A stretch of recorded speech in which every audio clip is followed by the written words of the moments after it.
Hello, it's Deborah Richards, founder and managing partner of Maddisons Residential, a sales and lettings agent based on the Pantiles in the heart of Tunbridge Wells.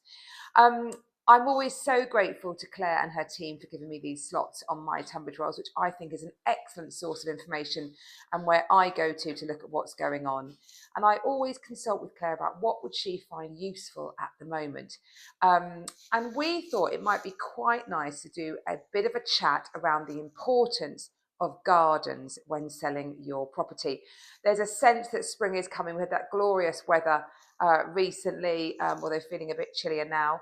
But it's definitely spring is coming. Trees are in leaf, things are in bloom, and of course, Chelsea Flower Show is later this month, which is very exciting. One of my happy go-to places. There is no doubt that the garden has become a really, really important space now. It's certainly seen as an extra room. And so if you can really maximise the value of that extra room, keeping in mind who your target buyer is, you will certainly sell quicker for a better price. Now, unfortunately, gardens have become eye-wateringly expensive to do. The really good contractors are more like builders than gardeners, I often think. The structural work that they do is excellent. And all in all, it can be expensive. So it's really important to get it right, to think about who your target market is, and to make sure that it meets their needs. So, of course, Tunbridge Wells is a very big family town.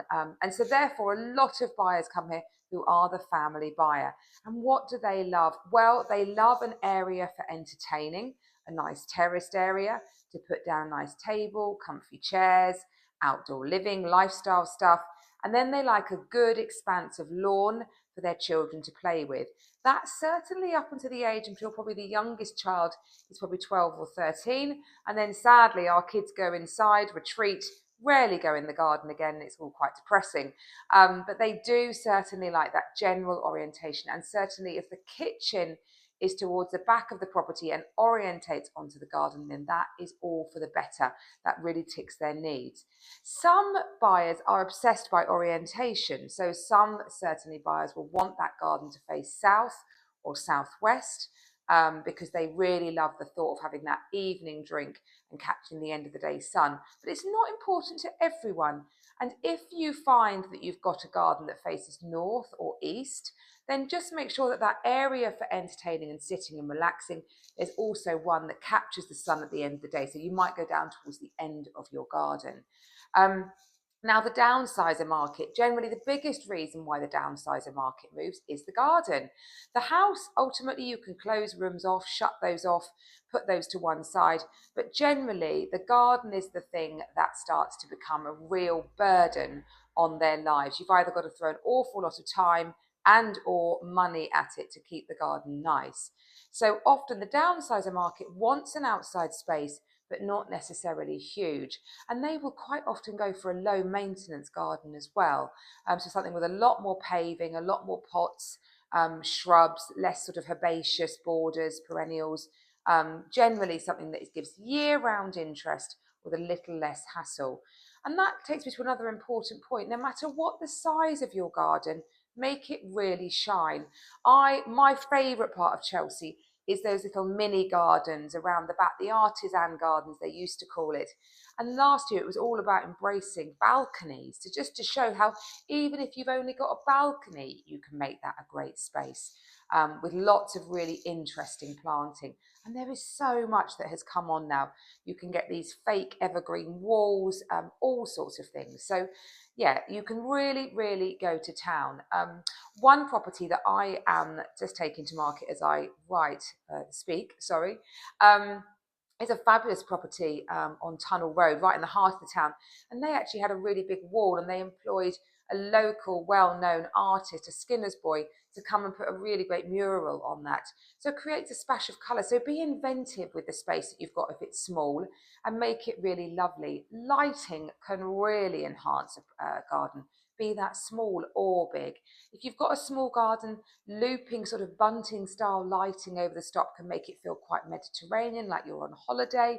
And you could do clever things with bench seating to use storage as well.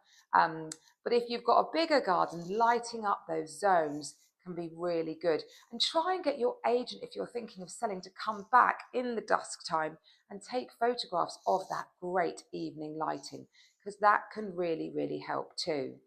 If you can create different zones within your garden, that's great. So make it feel like it's got different rooms. And also think if you've got a useful space in your garden to create a bit of a home working space. That's become really important since the pandemic, to have that home office. And if you've got a good enough sized garden, you could have a really good studio out there. They're much cheaper than doing an extension, much quicker, and they can look really, really cool. So that takes me on to an important point. If you've got a great garden with your property, take your house to market when the garden is shining at its very best, providing you have the luxury of time to wait for that to happen. Obviously, if you need to sell for a more pressing reason, and just get on with it, and that's absolutely valid and fine.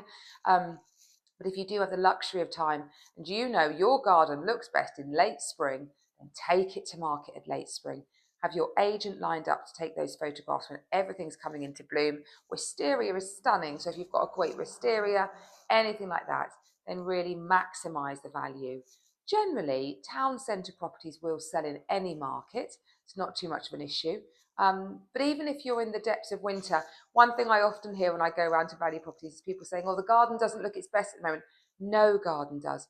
But make what you've got look tidy. So clean up your leaves, cut back your shrubs, just make it look tidy, and use some pots to give some splashes of winter colour. You can get colour all year round with bedding plants. Bit of work, bit of expense, but it will happen. One of the best gardens I have ever sold was a property on Stratford Street. It was owned by a garden landscaper, a planter. The gardening was exquisite. The plant choice was superb. So we got a fabulous price for this property. Amazing results, sealed bids, went crazy. And I have absolutely no doubt that is the strength of the garden that she had. And I hope you enjoyed those pictures of it there that I just showed you. So yes, gardens, really important. Key points, maximise the space you've got. Think about your target buyer. If you've got a bad orientation, make nice areas that catch the sun. Invest wisely. Great lighting can really work as well. And timing of market is very important if you've got a great garden. I hope that's of use. If anybody would like to discuss their house or garden with me, then do give me a call. I'd be delighted to help. Enjoy.